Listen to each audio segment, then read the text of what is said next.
Hey there, and welcome to I Reckon I'll Read It, the podcast where two Okie gals talk books, share recs, and don't hold back on their mighty big opinions. I'm Beccah. And I'm Summer.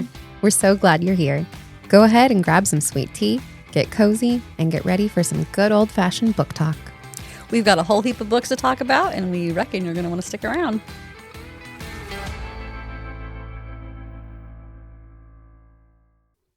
Ba-dum-bum. I like the laugh afterwards. Thanks. The laugh that was like connected to the sound. We weren't going to do it, and then we looked at each other, and then I felt like I had to do it, so it's just expectant pause. Ba-dum-bum. That's all that came out. Okay. Hi, Beccah. Hi. I have a little fun update for you. Oh, tell me. She has no idea this is coming.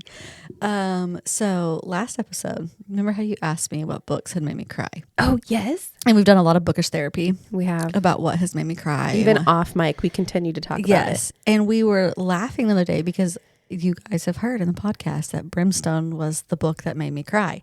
And then Summer didn't cry in it. And I am like, don't understand. Like, it was straight things that should make Summer cry. Yeah, I did not cry reading that book. And I was like, I don't get it. And she was not making fun of me, but you were just kind of like, it's funny, like that's the book that would make you cry, but not all these like emotional heavy books you read. So I've been like thinking like it's so funny that I like, it's books you wouldn't expect to make me cry. I cried reading a book. Like just recently? Yeah, like 2 days ago. What was it? Oh my gosh. What was it, Beccah? So, you know, all these profound, beautiful books that I read that don't bring tears to my eyes. So the last two books that have made me cry is Brimstone, about a gorgeous fae male. You know, that's going to bring tears to my eyes. The sequel to Heated Rivalry. I'm so pleased to hear that. I read The Long Game, which is a sequel, and it's so emotional because it deals a lot with mental health. Oh. And like the character that I love Ilya because he's my sad boy, which no one's surprised about that. But like he's going through it. Like his mental health is going through it in the second book. And I just like sobbed at like a certain part because it was just like, and it's not, if people have read it, you're like, oh, was it when that thing happened? No, it's not the big moment that like would be very devastating in his life. That is not the moment. Okay. It was just like conversations like with a therapist and like things that he's having to work through and why he doesn't feel like worthy of this relation. And it wrecked me. Wow. And I literally like was tears down my face. Well, I also cried reading the end of Hunger Games, but that's no shocker. I always cry at the end of the Hunger Games, so I don't even feel like that one counts. But like, and I started laughing because I was like, I had to tell Summer a book made me cry. And then I was like, it was the Heated Rivalry sequel. Again, not these profoundly beautiful works of art that I read. These classics that have stood the test of time. Nope, not those. Rachel Reid and Callie Hart. I love that. Isn't that funny? That's amazing. I just thought it was so funny. Like the two books that have made me cry, Hunger Games excluded, that were.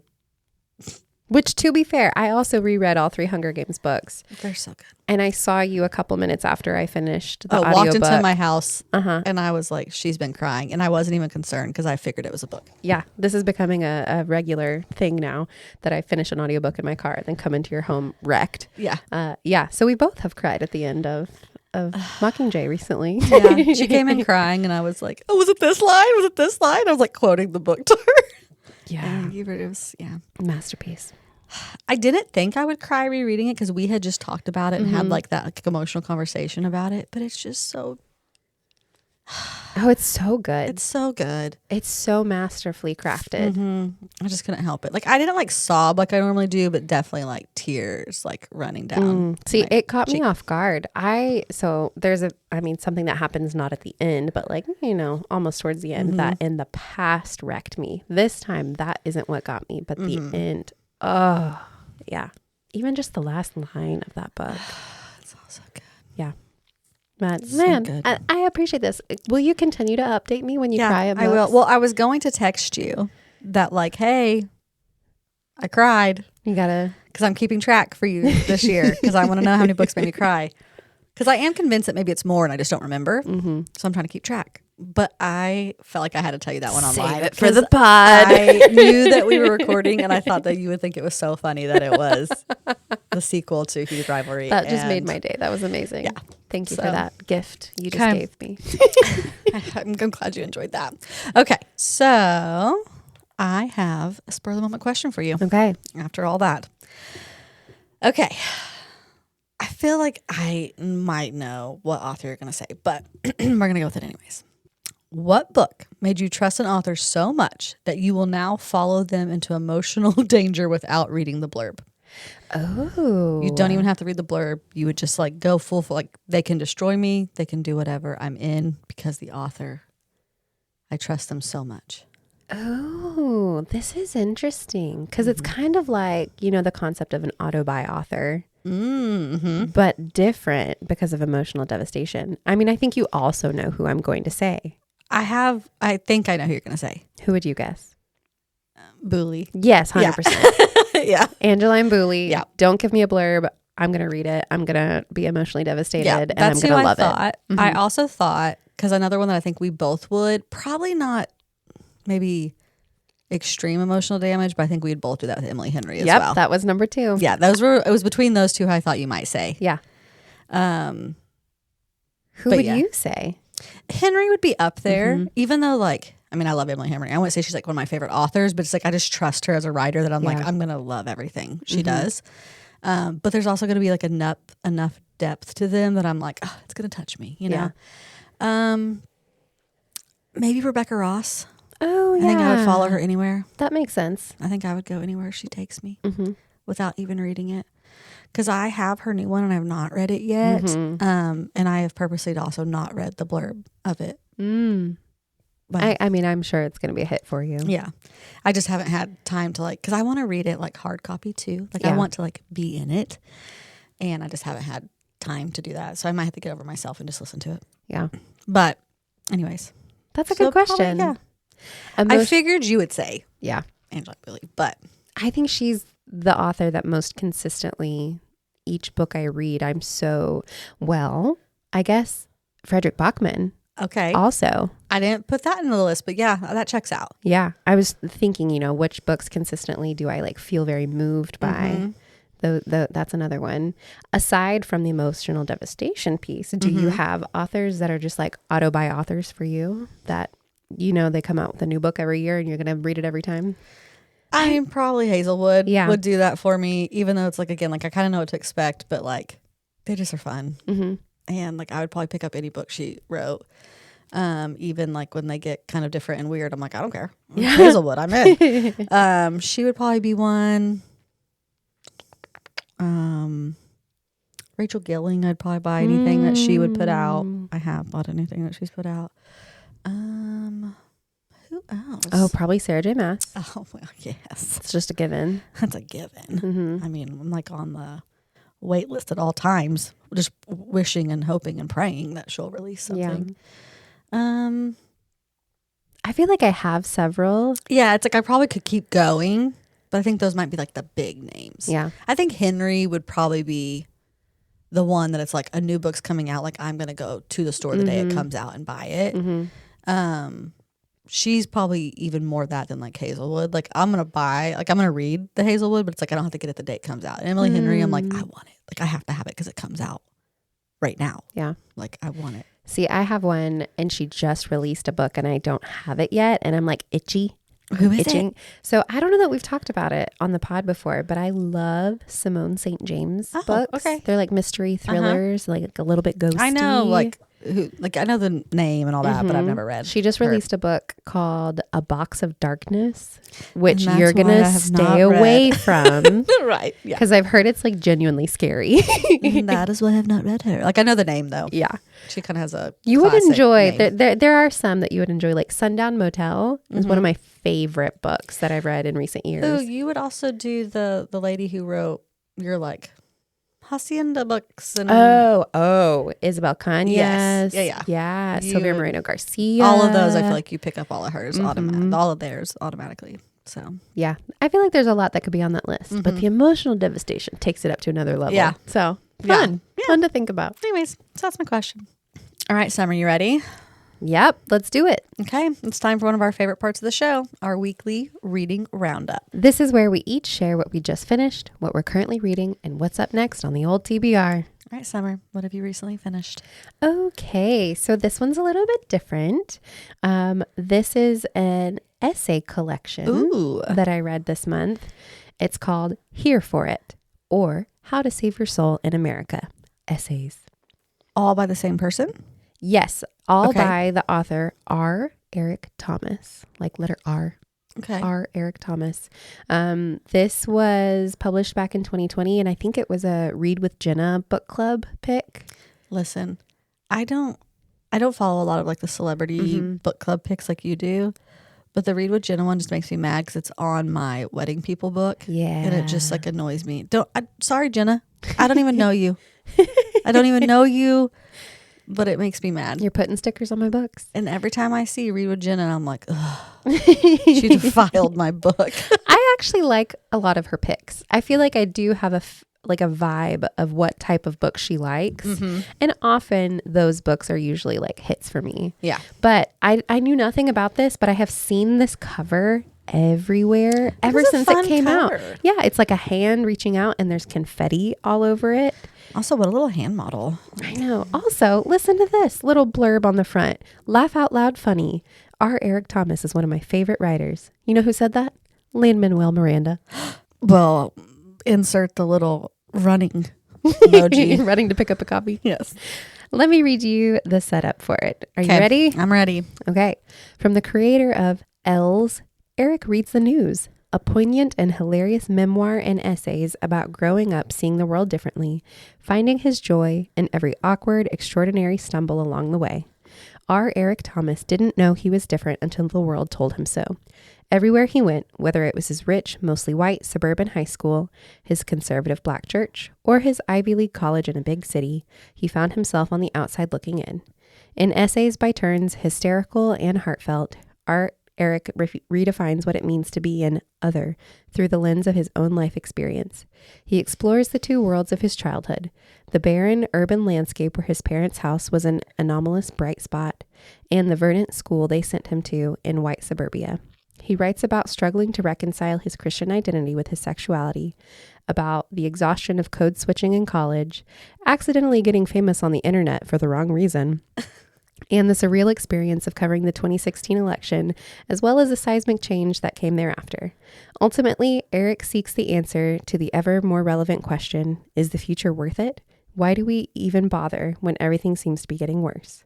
As the world continues to shift in unpredictable ways, Eric finds the answers to these questions by re-envisioning what normal means and in the powerful alchemy that occurs when you at last place yourself at the center of your own story. For fans of Samantha Irby, Michael Arsenault, and David Sedaris, Here for It will resonate deeply and joyfully with everyone who has ever felt pushed to the margins, struggled with self-acceptance, or wished to shine more brightly in a dark world. Stay here for it. The future may surprise you. That's a lot. But I loved it. Yeah. Like, it sounds really interesting. It was so interesting because, I mean, his experience in the world has a lot of really fun, interesting stories. But he is such a good writer. Obviously, it talks about how he like accidentally became famous on the internet. Yeah. Just because like the way he writes is very poignant and funny. So the essays, I enjoyed this. The essay collection was good. And I like a good essay collection, especially when you can find a good through line like across, because this was one of those like memoirs where it like kind of goes in a timeline as he's like getting older and like telling in that sort of memoir reflecting, but through time. So it kind of does that. Sometimes the through line of this one got a little murky. Okay. I listened to it on audio, so maybe reading it in print would have made it a little bit clearer, you know, like his like theme of the whole book. But there were definitely standout essays that just like really hit well, or others that were just really funny. Like I actually laughed out loud listening to this one.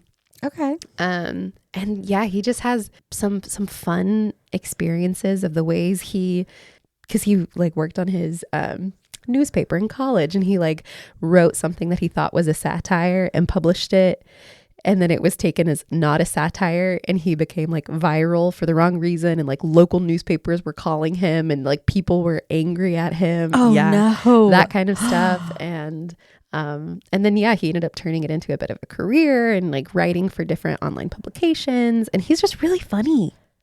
So interesting. It was a really interesting book. I do love a good like essay collection as well, but it has to be like what you're saying. Like I need to know what is the overall like theme that I should be taking from this book, or is there not one? Should I be reading them all as standalone? There's like a lot of pressure for me going into essay collections because I'm like, how am I supposed to be entering this? And sometimes if I don't know, they kind of stress me out and I get kind of like intimidated by them. And so this one was like, for the most part, I was following it. I'm kind of curious how this would read if you tried to read it like individual essays. Like I wonder if it would work that way. Like you do kind of need the other ones. You kind of need to read it all the way through.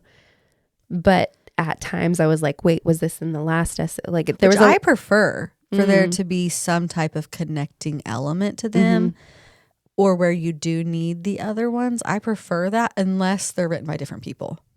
Yeah. And then I don't need it as much. But if it's the same, like our Braiding Sweetgrass, I loved that because there's a point to the whole book, but they're different stories, but they're all the same story. You know what I'm saying? Yeah. I love those type of connections with essays. But I have read some things where it's like, they're all just like completely standalone, which is fine if I know that's what I'm doing.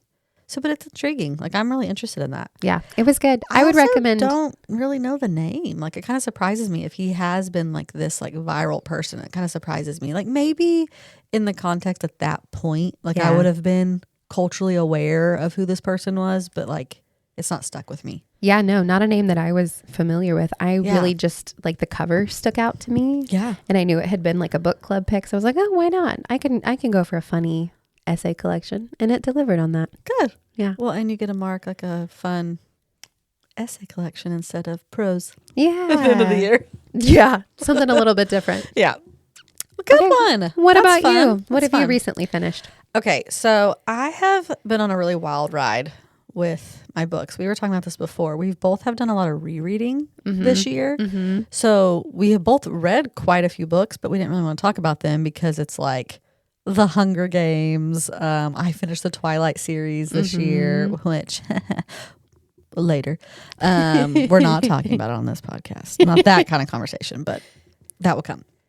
So it was like a lot of things like that I had just like read, or like I finished a couple Christmas books and it felt weird to talk about those.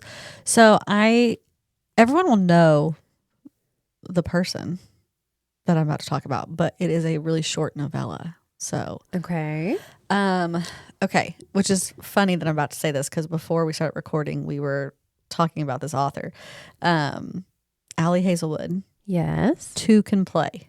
Oh, this is that one. So that was one of the ones I've read in the past few weeks that wasn't like a reread. It came out in 2024. So, which was this one of those where it was like an Audible exclusive or something? Yeah. So like I just didn't have, or maybe like, maybe it was Spotify, which meant I would have had access to it, but it wouldn't have been like advertised the same way. Yeah. So sometimes I miss those. And then I'm like, wait, another book came out? So I don't know. Which fun fact, I actually just saw this on some Bookstagram something. I think the like actual publication of it just came out last week. Oh, really? Like it was just released for actual publication, not I wonder on, if not that's as why an Audible I saw exclusive. it pop up Maybe somewhere and was like, oh, I haven't read that one yet. Yeah. And so like I feel like all of a sudden I have several friends reading this book right now.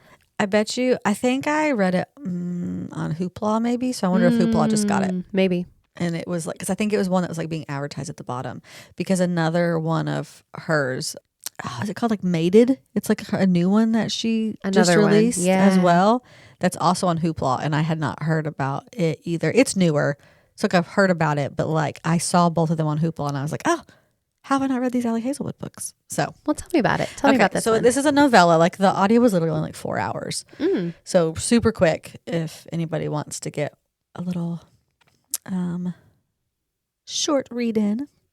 Okay, so this one is a little bit different because we all know Ali Hazelwood's our STEM girl. Most of them were like our scientist or like, you know, her other genre. But this one was fun because it was video games. And I'm not a big like video game person. Like I'll play them, but I'm not like a gamer. Sorry, I'm a millennial. I grew up playing Mario Brothers. So like all the new things, I'm like, okay. Donkey Kong's better. Like I'm that person, which Donkey Kong is better. So, and I stand by that. Okay, so I didn't know how I'd like it because it's about video games, but I was like, it's 4 hours. I can do it. So let me read the blurb. An enemies to lovers, spicy romance set in the world of video gaming. Viola Bowen has the chance of a lifetime to design a video game based on her all-time favorite book series. The only problem, her co-lead is Jesse effing Andrews, a.k.a. her arch nemesis. Jesse has made it abundantly clear over the years that he wants nothing to do with her, and Viola has no idea why. When their bosses insist a wintry retreat is the perfect team-building exercise, Viola can't think of anything worse. Being freezing cold in a remote mountain lodge knowing Jesse is right next door. No thank you. But as the snow piles on, Viola discovers there's more to Jesse than she knew.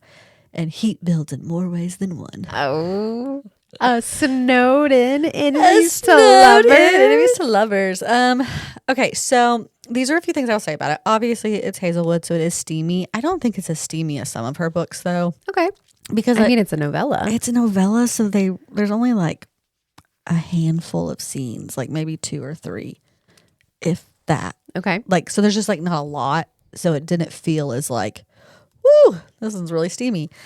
The video game aspect was a little bit different than I was expecting because I was like, oh, like it's about gaming. Like, am I going to care? But they're video game designers, so it's more like in like the studio type setting, I guess, if that makes sense. So it's not as much about like, you're not seeing a lot of that craft happening because they're on like a retreat to be able to work together. To like come up with ideas. Kind of. So it's actually like 2 different companies that this, whoever the overarching person is, wants both of them to work together to create this video game because they're wanting 2 different things to happen. And these 2 companies are like the leading at those 2 things. Like she's more like the plot driven and he's more the whatever. So they don't work for the same company. So their companies come together on a retreat because their companies are like rivals. Oh, okay, that makes more sense of where the rival is coming from. Yes. So it's like their companies are competitors, but they Have to work together. But I will say, like, it's only 4 hours too. Like It doesn't go too deep. my review of it was like classic, fun little Ali Hazelwood, but just like it falls short in a lot of places because it is a novella. So she doesn't get to develop areas that would make it stronger. Like the enemy to lovers idea, when they're not really like enemies and it gets like resolved really quickly. Sometimes I'm like, that was kind of like a weak enemies to lovers, but it's also a 4 hour. Yeah. You know what I mean? She didn't have as much to work with. So I had to like step back a little bit and be like, I mean, she's writing a really quick like exclusive for either Spotify or Audible, whichever one it was. And like, so like she can't go into like why that's so whatever. So they're enemies, but it's more just like miscommunication trope than anything. Okay. And it's like she doesn't hate him. So it's kind of like he just like doesn't like her. I don't know. So it's one of those weird like enemies to lovers where they're not really enemies. They just like have had like a couple bouts of conflict. And he said a mean thing one time. Did you just turn British? I did. I don't know why. So anyways, but some cute scenes. Like Would you recommend it for Ali Hazelwood fans? I mean, yeah, I think if you've liked her other novellas, it's similar. Yeah. It's just like her other stuff. It, like I said, it was fun, and because it was so short, it's like you do get the payoff pretty quickly. Yeah. So even though I felt like a little underdeveloped, but a lot of times novellas feel underdeveloped because they could be, especially if it's a novella from like an author that writes these same type of books on a larger scale, it feels underdeveloped because I'm like, well, Hazelwood, you could have done that. You could have just done the whole thing. You could have just done the whole thing. But like, it was good. Like, it was fine. I think I gave it like 3.5 stars. Okay. But it wasn't because I just like disliked it. You wanted more. I just wanted more. Like, I felt like I needed more depth onto like, there were some really fun things happening in the book that could have been explored a lot more. More potential.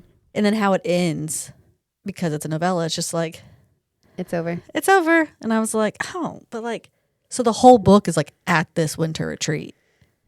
So there's not like a lot before and there's not a lot after. Yeah. So it's just kind of like, yeah.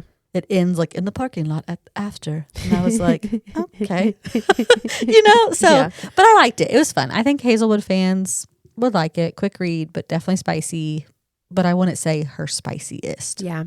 Sometimes I just need a quick win. Yeah. Something that like won't really take too much brain power. Right. And that's why I said it felt good. It was kind of like a little palate cleanser. Yeah.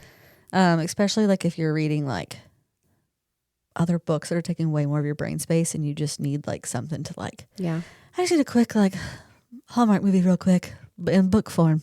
Yeah. It'd be a good one. You know, this whole time I've been thinking in my mind, you know what novella isn't underdeveloped? And you know what novella author also writes novels but did a really good job with a novella? You know which one I'm talking about? Gaslight. Mimi Matthews. Mimi Matthews. Yes. Mimi. Christmas by Gaslight. Christmas or a Holiday by Gaslight. Holiday by Gaslight. So good. Guys, you got to read this. You got to read it. Summer was not exaggerating. It is fantastic. I bought it in hard copy. Did you? I did. Yeah. Holiday by Gaslight. Mimi Matthews. Her biggest fan. You guys didn't know that I was a professional singer over here. That's my me. That's how we actually warm up for the podcast. We're like me Matthews. Me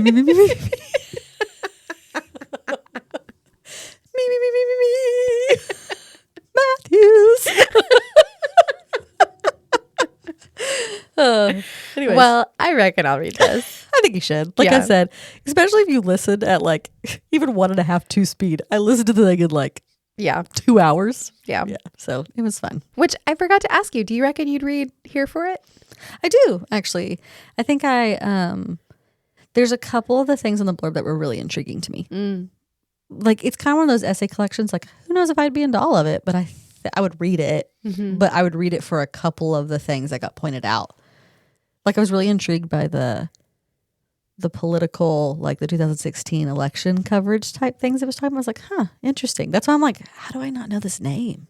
Yeah. That seems intriguing. So yeah, I think I would read it. Again, it's probably not one I'd like bump up to the top of my TBR, but I am intrigued by it. I would honestly like someone else to read it so that I feel like it'd be a good discussion book to talk about some of those things. Yeah. We'll just have a side book club, just me and you to discuss it. AKA the podcast. Well, hey, look at us. We're successful. We would read each other's recent reads. We've had the past few. It's not always been the case. No. Well, and I don't know that it'll continue to be the case today. So, so we'll see. Okay, so what are you currently reading? Okay. See if you can convince me. I don't know if I can or not. We'll see. Okay. So what I'm currently reading is Anatomy of an Alibi by Ashley Elston. Okay, I love the name. So much alliteration happening. Yeah, there Ashley is. Elston, Anatomy of an Alibi. So this is the author of First Lie Wins, which I read, a year or so ago.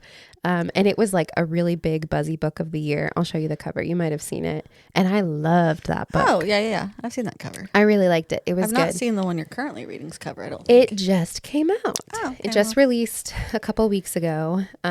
So this is her, I guess, second book. I don't think, does she have others? Oh, wow. No, she has many other titles, but this is only the second of hers that I read. Okay. I feel like First Lie Wins was so buzzy, so now this one is like her follow-up to that. So a lot of people are anticipating it. That's where they discovered her. Yeah. But this one so far, I'm like 25% in, and knowing First Lie Wins, they're very well crafted. Okay. Mystery thrillers. Okay. So let me read you the setup to this Read one. it to me. Okay. Ready? Me Matthews. Gotta get your warm up in. New vocal stem. This one gets right to it. You ready? Mm-hmm. 2 women, 1 dead husband, and only 1 alibi. Bum, bum, bum. me. We're Okay. idiots. That was already established. Yeah. Everyone at Chantilly's bar noticed out-of-towner Camille Bayliss. Red lips, designer heels, sipping a Negroni. But that woman wasn't Camille Bayliss. It was Aubrey Price. Oh my goodness. Camille Bayliss appears to have the picture-perfect life. She's married to a hotshot lawyer, Ben, and is the daughter of a wealthy Louisiana family. Only nothing is as it seems. Camille believes Ben has been hiding dirty secrets for years, but she can't find proof because he tracks her every move. Aubrey Price has been haunted by the terrible night that changed her life a decade ago, and she's convinced Benjamin Bayliss knows something about it. Living in a house full of criminals, Aubrey understands there's more than one way to get to the truth, and she may have found the best way in. Aubrey and Camille hatch a plan. It sounds simple. For 12 hours, Aubrey will take Camille's place. Camille will spy on Ben, and the 2 women will get the answers they desperately seek. Except the next morning, Ben is found murdered. Both women need an airtight alibi, but only one of them has it. And one false step is all it takes for everything to come undone. Dun, dun, dun. Oh my goodness. I don't reckon I'm going to read it, but I want to know. So it's not scary so far. Okay. It's very well crafted. I think you would appreciate the craft of it. Yeah. And the construction of it. It's one of those where it's it shifts POV and it shifts timelines. So so far I really like it. It talks about before the alibi, and after the alibi. And so it will be Camille after the alibi, Camille before the alibi, Aubrey the alibi, and it'll shift around in time. So you're learning little pieces as you go and trying to see how they all fit together. I'm always so intrigued by books like that, how the author did it. Did you write them all separately, lay them all out on the floor and say, what order do I want these in?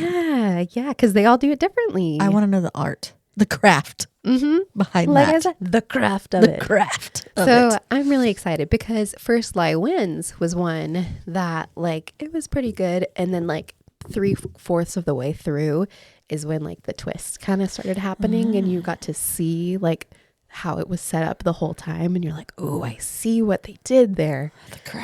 The craft. So I'm excited to see how this one goes. I have high hopes. Interesting. Okay. Like I said, I probably will not read it. Not necessarily because I'm scared. I just don't know if I'll bump that one up soon enough to read. But Yeah. You have plenty of others you've been dodging. You can spoil that one like crazy for me, though. Okay. I want to know. I'll let you know how it know what goes. the twist is. I want to know the moment that you said, and everything came together. What point in the book did that happen for you? And then was there another twist that you were like, I thought I knew, and then I knew nothing. I do love books like that. We've talked about a couple books like this on the podcast where I really want you to spoil it for me. And I don't think we've ever followed back up. I've got some spoilers to give you for books. Side saddle spoil episode. Yeah. If you don't want the spoils, don't listen. Because there was one book that I talked about that I was I don't know. know. I called it the spoils. The spoils. Sorry. To the victor of the spoils. There was one book I was I don't know. I thought there was going to be a murder. Oh boy, there was a murder by the end. You didn't know. The spoils. I gotta tell you. The spoils. Tell me. Okay. So you let probably me spoil a book for you the other day, and I was so happy. I gave you the gift of She spoiling gave me a book. gift of the spoils, and I have so much more happen than I thought because I was this is what I've heard, and I told her everything I'd heard, but then I read it. So, anyways, glad to have given you that joy. Yeah, you did. Well, that was fun. I guess you don't reckon you'll read this one. I mean, I am interested in the craft, but I just don't think I'll get to it. Yeah, that's fair. So it doesn't it's not ooh, definitely not reading that, but it sounds really interesting. I do like stories like that. To be honest, I typically like it in movie form because it goes quicker for me. That's a good point. Because it's not my favorite genre. Yeah. So to pick it up, it's just not as common. But then if it's on a film, I'm ooh, that sounds fun. Mm-hmm. And it's like payoff 2 is hours. quicker. Yeah. It's like 2 hours.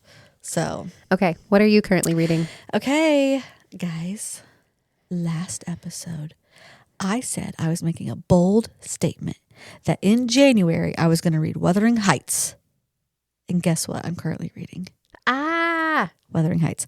This will not publish in January, but let it be known that it is January right now where I am currently reading this book. Live on recording. Live on recording. When it airs, it will be February, so it's going to sound like lies. But it's not. It's January. Just setting the record straight. Setting the record straight. I have so many thoughts and feelings about this book already, but let's read the blurb. Mm-hmm. Also, this was not a blurb I read going in because Yeah. I was like, oh man, it's Wuthering Heights. You like kind of know. Kind of know, but then like I don't think I know anything. And then like some people call it like the greatest love story ever told. And then some LOL. people are like, it's not a love story. Like it's horrible. And I have so many feelings. Okay, so let's read it. Emily Bronte's only novel, a work of tremendous and far-reaching influence.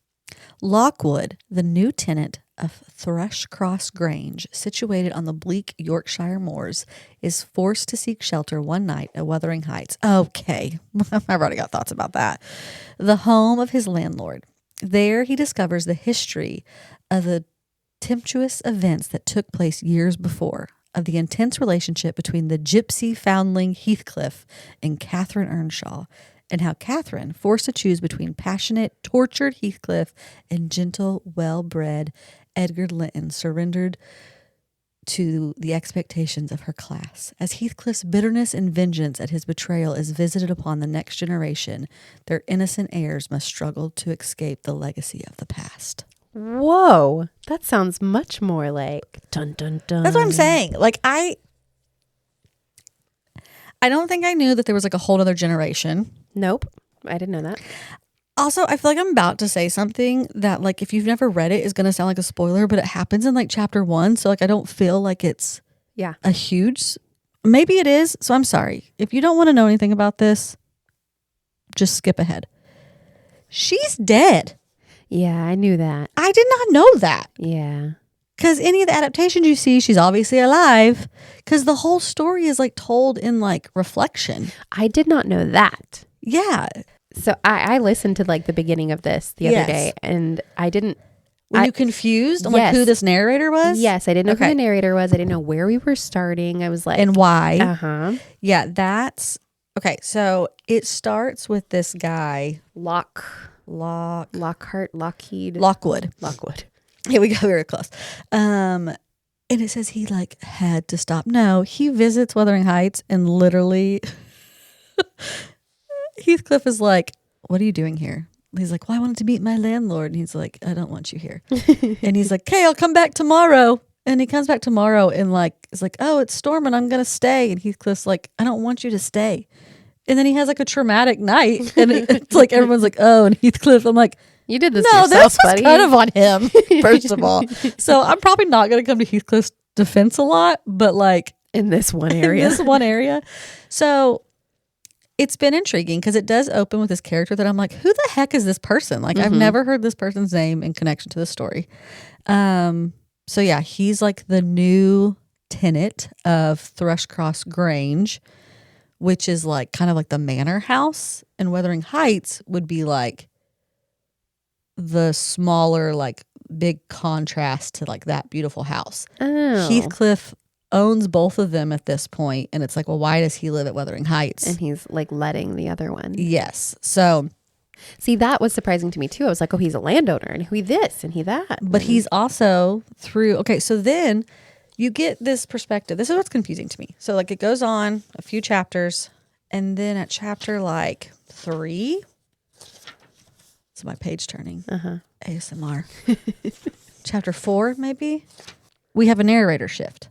Oh. Because Lockwood goes home and he's like, huh, a ghost came and visited me in the night named, what's her name? Caaathy. And Heathcliff was being real weird. That house is creepy. What do you know about him? And then like the maid lady's like, oh, let me tell you. And then she starts telling the story of Heathcliff in Cathy. I gotta say, you just nodded your head so vigorously. Your glasses hit Yeah. the microphone. I was really into that. It took me, I was very confused because I was like, what is, like, what? She's dead. She's a ghost. I'm very confused. But also like a ghosty romance. I'm here for it. So I was kind of like, okay. Because he's like, Cathy, come in. Like Heathcliff. Like, because he's like, what's happening in here? And he's like, oh, there was this weird ghost trying to get in like the window. And Heathcliff is like, Cathy. So anyways, I'm here for the ghosty. Honestly, angst. I really appreciate you explaining this to me because I was listening to the audiobook and I like listened to a few minutes. I was like, nope, my brain can't process this right now. And I stopped. Strange. It is strange because like, I don't think anyone expects that. Yeah. Because what I know about the story is not any of what I just That read. kind of reminds me of Frankenstein. How when we went and read Frankenstein for classics last year, I forgot that it was like that frame story where it was a narrator and it's like telling, in letters. Telling someone of what had happened, and then it turns into them telling the story of someone else telling what had happened. And what I think that there might be other narrator shifts throughout too. I wonder if that's like, is that a hallmark of like a gothic novel? Maybe. I don't know enough about. That would be something interesting to look into. So once the story from Mrs. Dean starts, that is the story of like Heathcliff. So here's what this is about as far as I am. I'm like probably chapter 6 or 7. So maybe like 80 to 100 pages in. Okay. Heathcliff is like a found kid. Yeah. Like he's not an actual like heir to this home or anything. He's like, they call him a gypsy. Well, yeah. Yeah. And so it's like, he is obviously treated poorly. He's not a great like character. He's not like the brooding male character that I'd be like, oh, a tortured soul.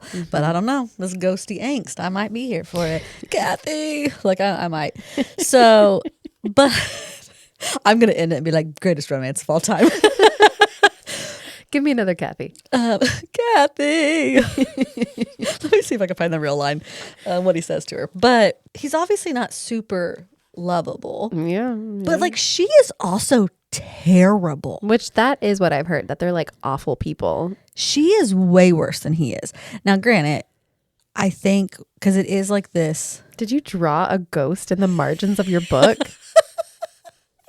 So I had to remember where the ghosty line was. This is what he said. He got onto the bed and wrenched open the lattice, bursting as he pulled at it into an uncontrollable passion of tears.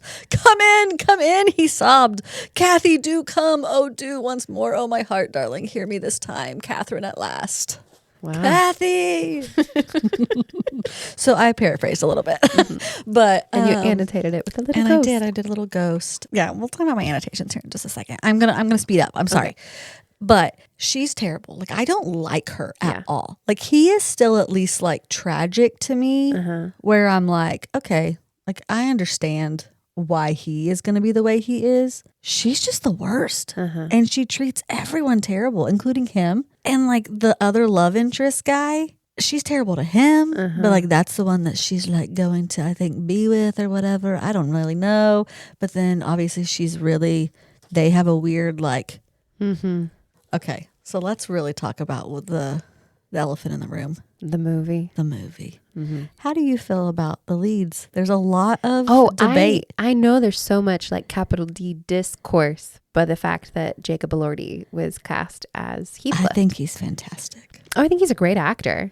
What do you think about him as Heathcliff? I haven't read it, so I don't know, but I know a lot of people have said that Heathcliff is not white. That he should be read as, and that's part of the reason, like it's like a layer to the story of why, another reason why they can't be together, and some of the nuance of why he's like shunned, because like, yeah, he's a foundling, but also like some of the description is supposedly describing him to have like a darker complexion, but like kind of ethnically ambiguous.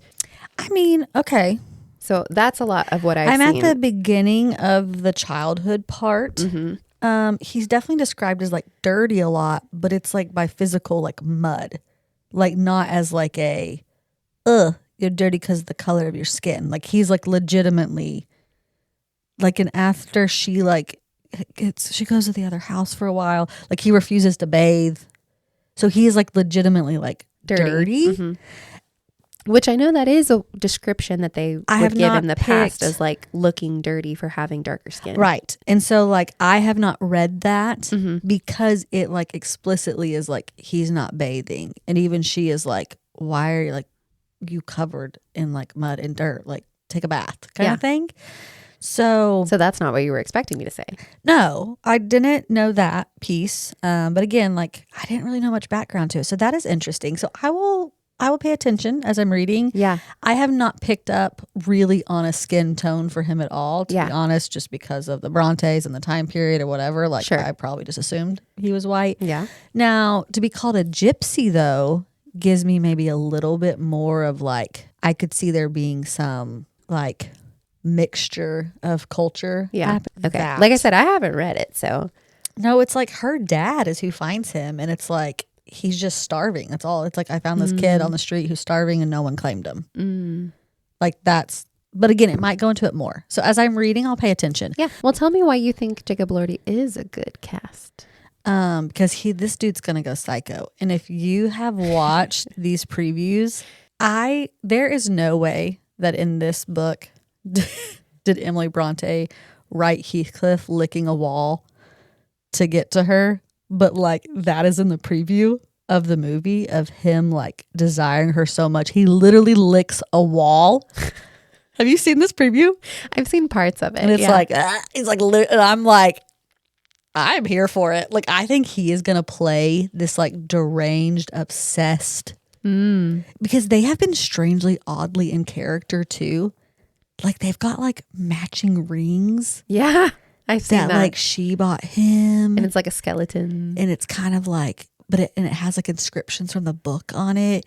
He like on Valentine's Day, like sent her like all of these like things from like Heathcliff, like for being his Caaathy. I don't know. I think that they both have went real weird and real dark in this filming, and I'm here for it. That's the only reason. Yeah. This deranged man licking a wall in this preview, I am like, You want to see it. this is going to be wild. It is going to be a wild adaptation. And I'm excited. I did see, because, there was a whole question of like, oh, wait, because people were saying, a couple things of like, this doesn't look like, what they would anticipate an adaptation of Wuthering Heights to look like. But there were quotations around the title, Wuthering Heights, on all the posters. Yeah. And I did see an interview where Emerald Fennell, the director, was talking about how like, this is her interpretation in order to adapt it. And she thinks every adaptation of something like this should be like in quotation marks, because this isn't Wuthering Heights. This is her directorial interpretation of Wuthering Heights. But here's the thing. Like, yes, I agree with that. But I think that like, if this book was being written today, the wildness that I'm seeing on that preview would be the Heathcliff. Man. And I think that's what I'm like intrigued by. Yeah. Because he is already, even as like, they're like super young, in this weird obsessive and like what she already does to him and like how it goes deep and dark and like how his like he can go manic like pretty quickly. Like the preview where it's like in the rain and he's like, let's like kiss me and then let's be like, I don't remember what he says, like we'll be tortured souls together or whatever. And I'm just like, this is going to be so wild and great and amazing. And I'm excited for it. I hope it is everything you desire it to be. I really do too. But because I think like that is who he would be. But like obviously at this time period, she can't write Right. him licking a wall. Yeah. I wish she did. I hope that's in the book. I don't think it is. But I don't know, like the vibes of the preview and how I'm seeing Heathcliff in my head. Like the angst. Yes. Like to me, I think that he does well. I think he just looks deranged. That's so interesting. And to know, I do know how it ends. Yeah. I'm not going to spoil it. I do know how it ends. But like this whole like little ghosty side plot thing happening and their deranged adaptation that I'm seeing on this like trailers. That it would be like, I don't know. I think it's going to work true out. to the character. I think it's because she's wild too. Yeah. Like, I don't know. I'm here for it. So I also would like to read this. It's been on my list forever. We talked about it last episode. So I reckon I will read it. I don't know that I'm going to get it done before the movie. Guess like a February. It's a Valentine's release, which is funny. So romantic. Because people, it's like the greatest love story ever told. And you're That's like, how I see it described. Now, granted, though, I'm telling you, I might think it. It's a love story, but it may not Here's be a romance. the thing. Let me read it, and I'm gonna do all my annotations for you, and then you read it from my annotations and add your own. Oh gosh! And like right now, live on recording. Yeah, right now. Let's go ahead. The next 13 hours for us reading. Wuthering Heights. Also, I love that weathering just means like windy. And so I've been calling it to my husband Windy Heights. I'm like, yeah, I'm going to go read Windy Heights. Also, I love how we had this discussion with someone the other day in a coffee shop. We were talking about like wuthering, and they were like, oh, I always just thought it was Wuthering Heights. And it's like one of the first sentences in the book describes what wuthering is. What wuthering is. And so, yeah, I've literally just been calling it Windy Heights. Yeah. Too. That's fun. I like it. Windy. But really quick side note, I have been annotating this one. That was one of my goals this year, inspired by you, because your goal was to spend more time with books. And I was like, there's a few books this year that I want to be really intentional with, and this is one of them. And so I've got all my little annotations. I see the evidence of this. I'm intrigued. You are the queen of pens and like all the things. You're annotating it in black ink. That surprises me. Because listen, I can only defile a book so much. I can't It needs to like go match crazy. the aesthetic of the ink. I can't go crazy here. I also like I'm a very like analytical like note taker. So I'm also pushing myself out of my boundaries and like trying to like do some like little pictures. And so Hence the ghost. hence my ghost. I have a little tree here by the definition of Wuthering Heights and how it's like I have my wind and my tree moving. Oh, I see the wind. And then like I have a feeling these dogs are going to be super. I'm so sorry. I'm getting real animated with this book. I have a feeling these dogs are going to be important. So I keep marking all these dog scenes. And like I've been drawing really terrible dogs. So anyways, I'm really proud of my annotations though. I'm proud of you too. Thanks. That was inspired by you. Oh, that went wild. All right.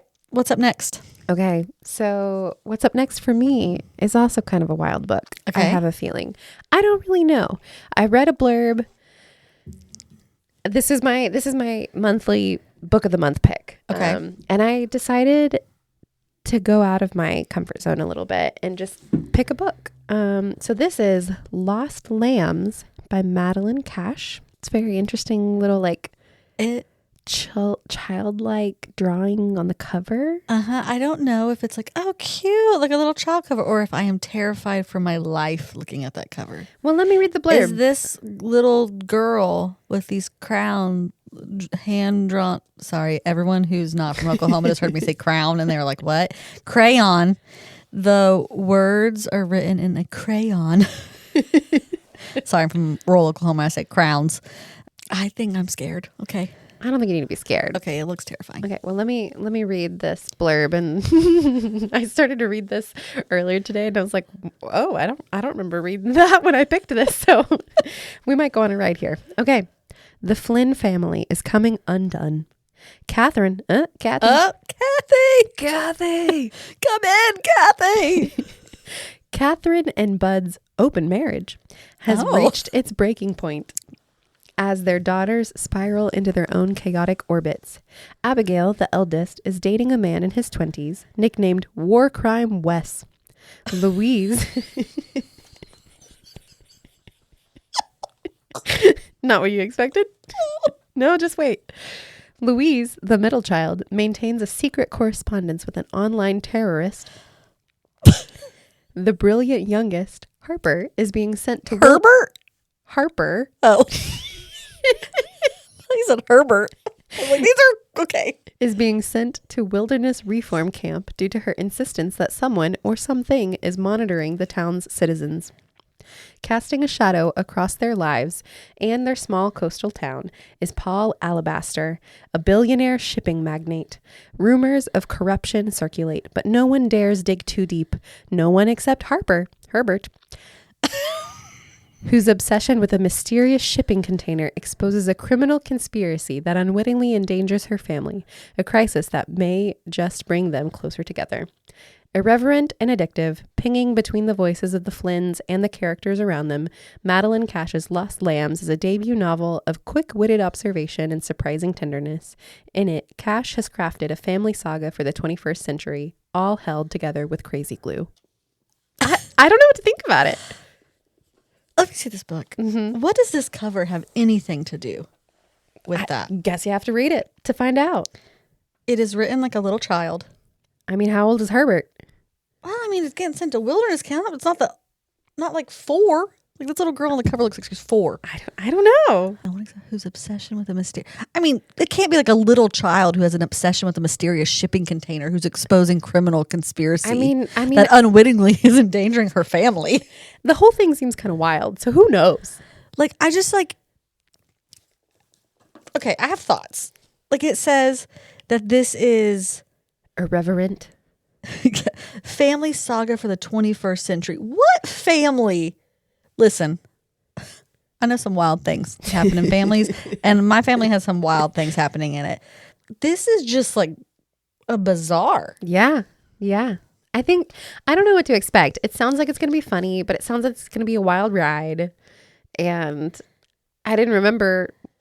I think there's also like some like religious stuff going on. I think that's why it's called Lost Lambs. I think there's like a Catholic connection somehow, and like maybe a priest or someone is something that be careful. I'm just kidding. Well, I think there's a lot going on in this book. There's a lot going on in this blurb. Yeah.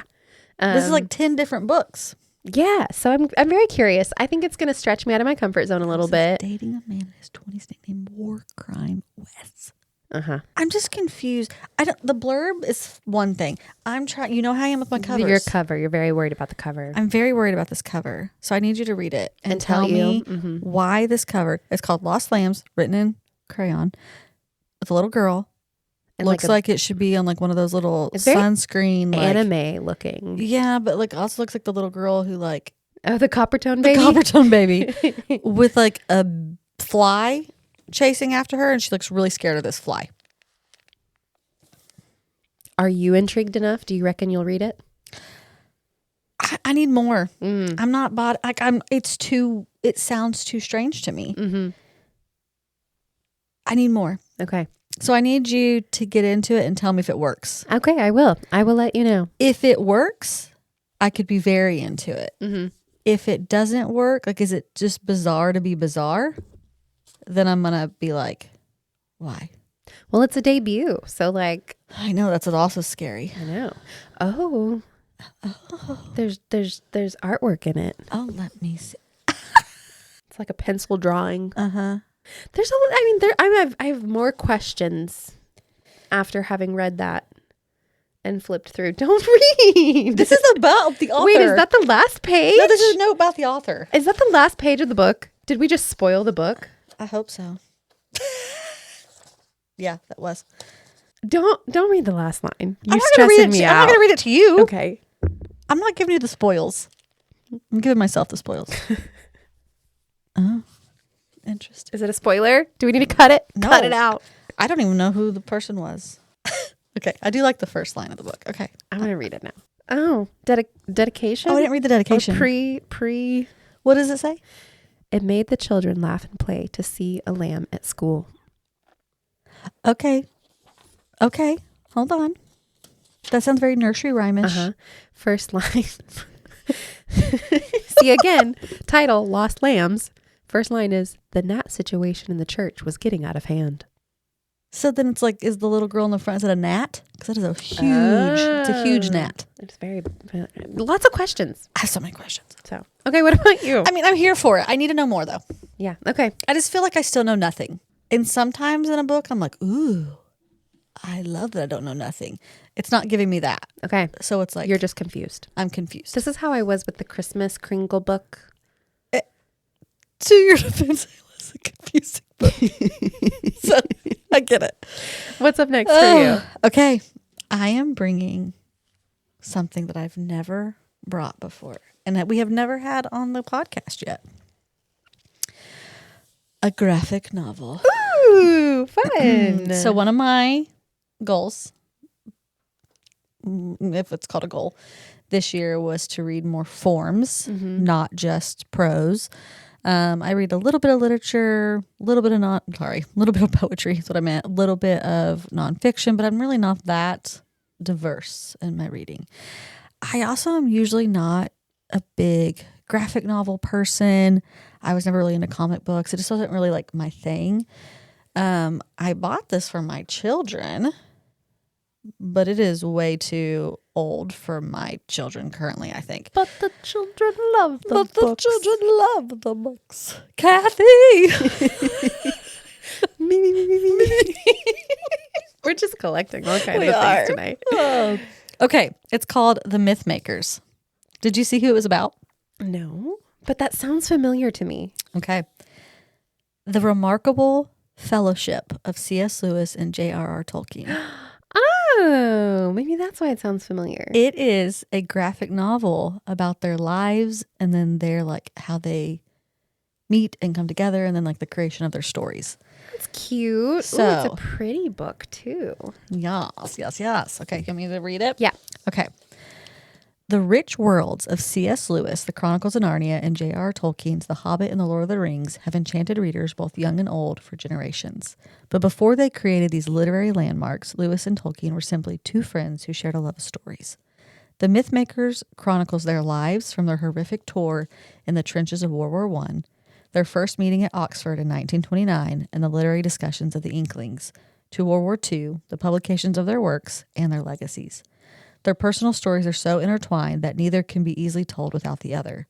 Written and illustrated by John Hendrix, the New York Times bestselling and award-winning creator of The Faithful Spy, The Mythmakers reveals how these remarkably creative minds influenced each other, their world-building philosophies, their ideas of mythology and faith, and their belief in the truth behind the human imagination. The Mythmakers is a masterful work capturing the extraordinary lives and literary contributions of Lewis and Tolkien, two of the most important and influential writers of the 20th century. Cute. So, it literally is written, like I said, it's like a graphic novel. But it's also like mixed. A little bit of mixed media. So, like, I am very intrigued, like, because I know it goes back to like them in the war and like before they even met. So it's interesting. Already chronologically, it looks really interesting on like how it's going to be set up because it's like contents, the Library of Doors, the tale begins, Dead Marshes, and Dead Marshes is like in Lord of the Rings, I believe. Is that what the marshes are called? I might be making that up. Stab of the North, the Horns of Elf Hand, Mere Inklings, Breaking of the Fellowship. So it's like I'm interesting on how it's going to like but yeah, so it's a lot of like that graphic novel / comic book look to give you a visual. Like the very first page is the two of them in like little comic book boxes or whatever they're called. I'm sure there's actual terminology that I don't know. Sorry to all you people out there. Professor, I'm Jack Lewis, fellow at Magdalen. Pleasure, Tolkien at Pembroke. So it's like them introducing themselves to each other. So, but then, so then it like mixes. So like you get a little bit of like. Is that a lion? Yeah, there's like a lion and a a wizard. Probably Gandalf and Aslan, I'm assuming. Yeah. This is so cool. This is just like visually is one of the most interesting books I've ever seen. Yeah, it's very cool. But then, then it also like intermixes with some like narrative pieces. And it looks like maybe this page is like this page about imagination. And I wonder if it's like one of their views on it or something. Like, I don't know. Like, I'm very intrigued. So I got it for my boys. But then as I got it and flipped through it, it's a little too old. Because I thought the whole thing was just going to be a graphic novel. Right, yeah. And I thought it was going to be about them writing. My son's really into like The Hobbit and stuff right now. I don't know. I'm very excited. This is really cool. Isn't it cool? Yeah. I can't wait to hear what you think about it. Yeah. So that's what I'm about to read. But supposedly this John Hendrix, his other books that he's done, he did one about Dietrich Bonhoeffer, which was, he's also like a Christian, like theologian, I guess. I think he'd be considered a theologian. But he's also the one that was like in prison when he wrote a lot of stuff because of like Nazi Germany stuff. Like persecution. Yeah, so it's like The Faithful Spy, Dietrich Bonhoeffer, and The Plot to Kill Hitler. It's like what that one's called. Because like a lot of his, like he was literally in prison because of like involvement with that kind of stuff. Wow. Anyways. That's really cool. So I'm excited. And like I said, the only graphic novels I really have read are like things my boys are reading. And it's like Dogman. So things like that. So this is really intriguing. I picked it up like today being like, should this be what I like pick up next? Because I was like, I'm going to read it to my son. And I'm like flipping through it and I'm like, oh, like this is way more than I thought it was. And I was like, no, I'm going to be reading this next. And yeah. So anyways, I'm excited. Very cool. And it will be a fun, like different, like a mixed medium type book to mark. Yeah. Put on your spreadsheet. Put on my spreadsheet.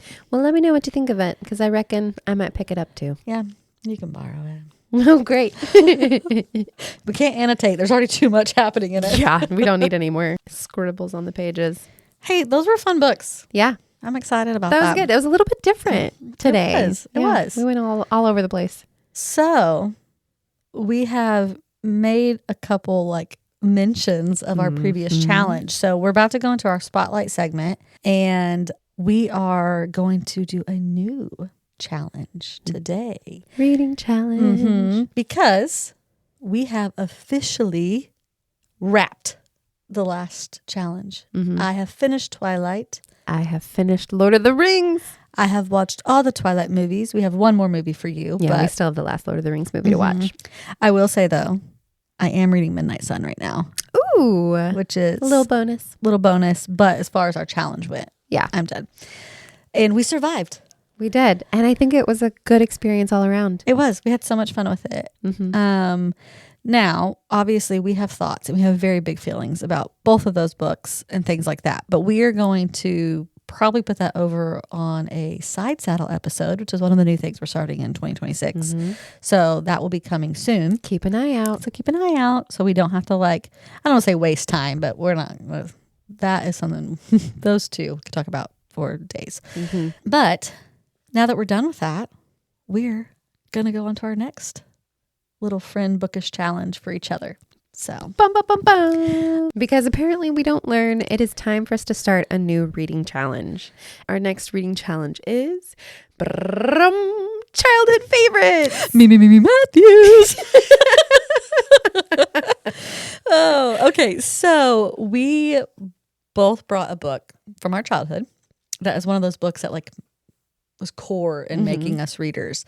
So we mentioned this.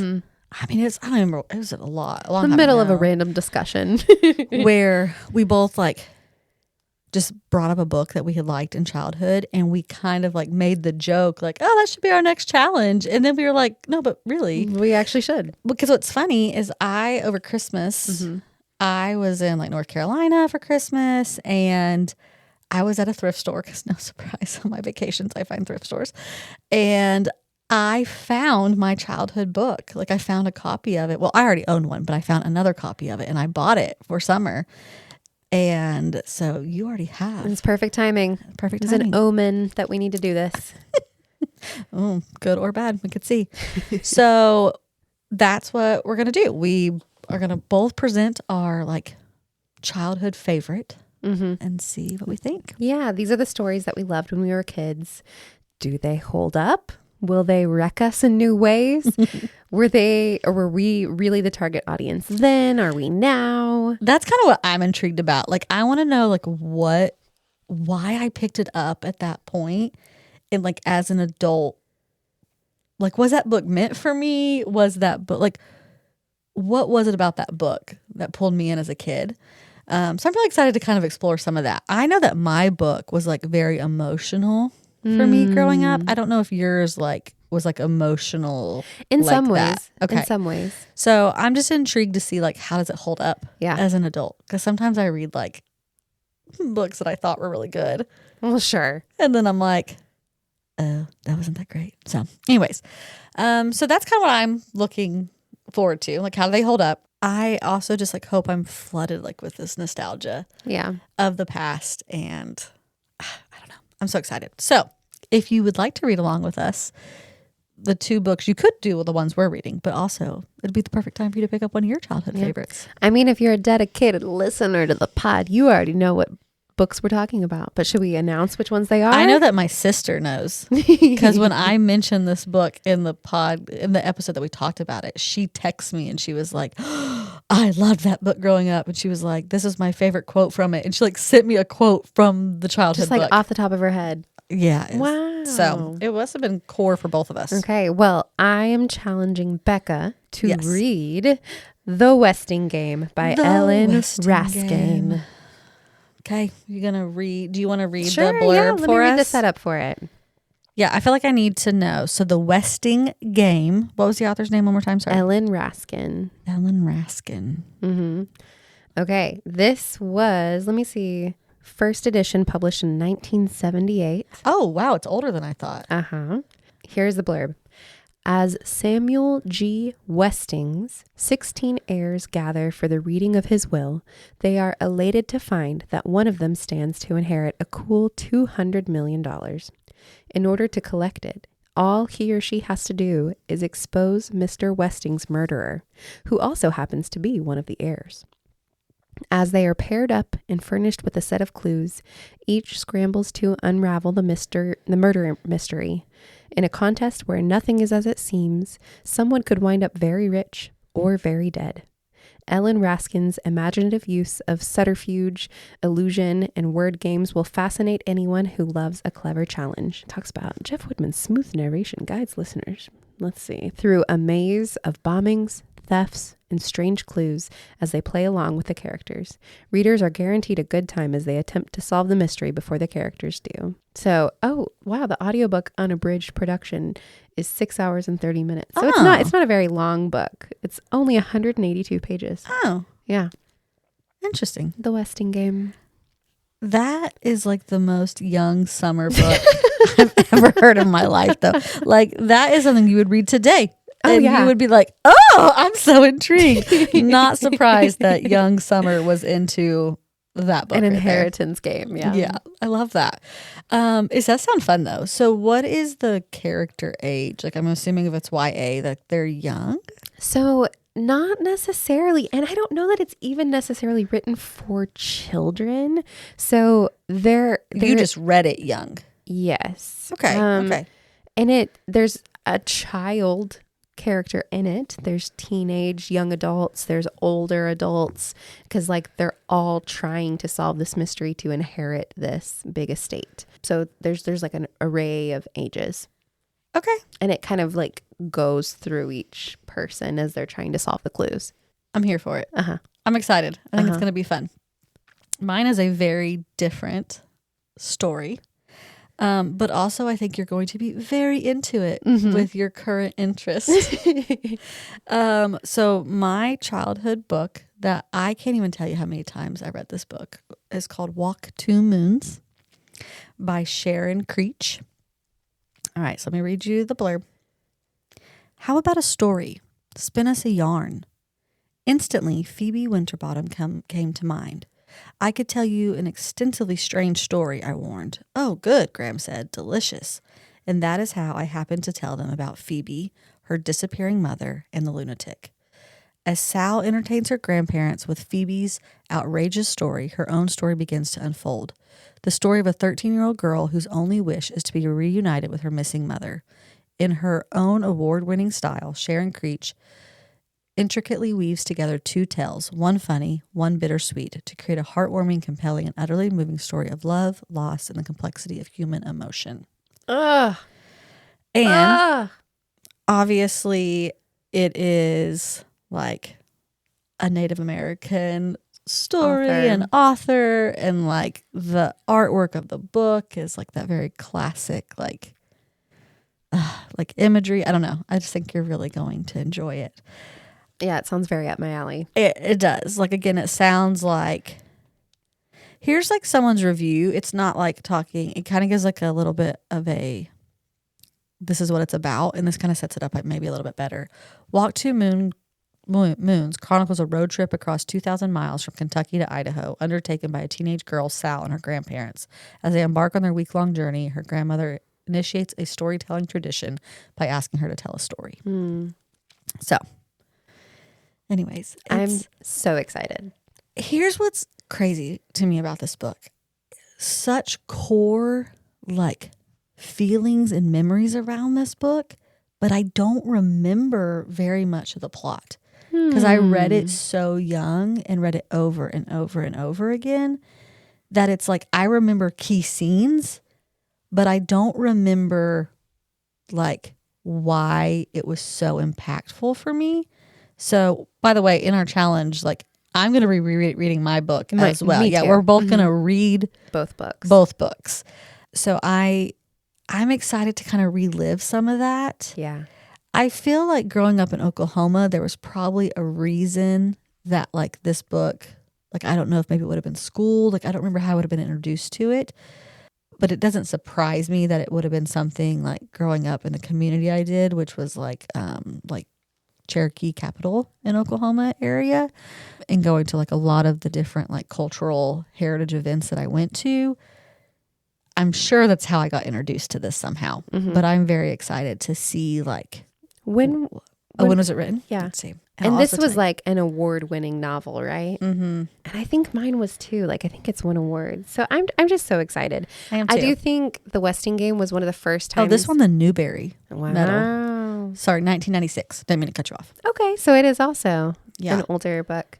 The Westing game was one of the first times because this is where like all of these characters have motives. All of these characters have secrets. Mm-hmm. And it was when some of those reveals are happening, it was the first time I had seen certain, not like archetypes, but like a certain type of character like represented in a novel before. And I didn't know that it was like, I didn't know that was a thing or that was possible for this type of character to have this as like their secret and their backstory and their motivation. Yeah. And I also remember just a very emotional tie to the final like reveal and just identifying with certain characters in ways that like as a child were really important to me. I know. And see, like that's what I don't quite remember. What was it about the book? Like I said, I remember the feeling it gave me. And again, for me to be rereading a book and have vivid memories of rereading it over and over and over, like it was doing something for me. Mm-hmm. And I'm really excited to see what it was exactly. Yeah. I also think like last podcast we talked about, I don't remember what the title of the book was, but that whole like the missing women from these communities. Yeah. Mm-hmm. And like I don't remember, but like as an adult, even reading the blurb, like knowing that her mother is missing, like I'm like, ooh. One of the characters' mothers? Yeah. Yeah. Like that's like the whole thing. It's like the one telling the story, the character in the story she's telling, mother is missing. Gotcha. And so it's like, yeah, because I just don't remember. So I'm like, oh, like the MMIW crisis. And I'm like, could that have been something that was even being like talked about then? And I just had no clue because I would have been so young. Like it wouldn't have been like, that wouldn't have been an explicit theme to me at that point. So I don't know. There's like things I'm really excited about with it. I can't wait. I'm so excited. I like that they're both like a little mystery. Yeah. Very different. Very fun. It's going to be really fun. Yeah. I'm excited. Obviously, you want to know those things like reflection wise. I want to know those things too. Like I cannot wait to read and be like, oh, this is the thing that like really resonated with Beccah. I'm curious for you if you can like piece through which characters were the ones that I really identified with in this book growing up. I'm so excited. Are we going to read like both of us read The Westing Game and then both of us read Walk Two Moons? Sure. Or is it going to be like, I read this one, you read this one, and then we flip-flop? Either way. Okay, we'll figure that out. We'll keep you guys updated. But I'm so excited about it. I think it's going to be really fun. I do too. So that's our new challenge. You guys can read along with us if you'd like. Yeah. So you know what's crazy? So at our book club, one of the women who was at the book club saw Walk Two Moons on my shelf. And she said, oh, I loved that book growing up. Oh. And I was like, you know that book? And so I was very excited. What a fun connection. Right. So I was like, someone's heard of this book other than me and my sister. But obviously, like I said, it won the Newbery Award. Yeah. So yeah, must be very well known. Also, since these are very much backlist books, I would think they'd be easier to access from a library. Oh, I'm sure. Probably not a lot of wait lists for these type of books. Yeah, probably not. I'm curious if they're even like, now this one says it has like 115 editions, but I'm curious if there's even like audio for these or if we're going to have to read. That's what's so funny about this Westing game blurb. It talked about it comes in 6 CDs. And that's so funny. Did you look up what award, if yours won any awards? Let me see. So the literary awards for Walk Two Moons: Newbery Medal, Vermont Golden Dome Book Award, W.H. Smith's Mind-Boggling Books Award. Sorry, that was the whole reason I wanted to read this list, is to say that award. And then the Oklahoma Sequoia Book Award for YA. Ooh. So. Oh, listen to this. The Westing Game by Ellen Raskin in 1979 won the Newbery Medal for the year's most distinguished contribution to American children's literature. Look at that. That is so cool. Also, the 1978 Boston Globe Horn Book Award for fiction and an ALA Notable Children's Book. The Edgar Award for Best Juvenile Mystery. Well, you obviously didn't win the W.H. Smith's Mind-Boggling Books Award.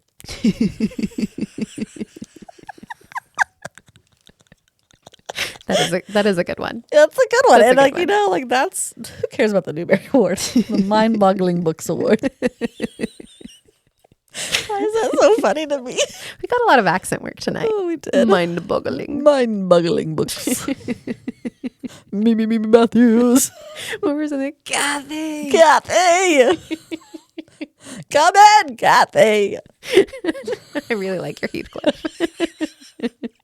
I really hope that's not what's his face sounds like in the book. Gigabalordy. Come in, Cathy. All right. I'm so psyched for this challenge. All right, guys. Well, that's it for this episode of I Reckon I'll Read It. Thank you for listening and joining in on our bookish discussions. If you enjoyed our podcast, please take a moment to rate and review us on whichever platform you're using to listen. That will help us to grow and find more people to talk books with. And don't forget to connect with us on social media. You can find us at I Reckon I'll Read It on Instagram. We're going to cut and run for today. Join us next episode on I Reckon I'll Read It. Bye.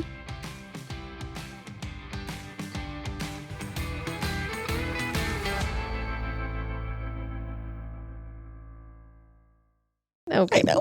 I was just being funny. We just haven't talked in so long. I miss you. I know. Okay. Let's do it. Hey, we're only 8 minutes. That's actually not that bad. That's not that bad. I feel like we talked for 25 minutes right then. And you know what? We're not fighting. It's true.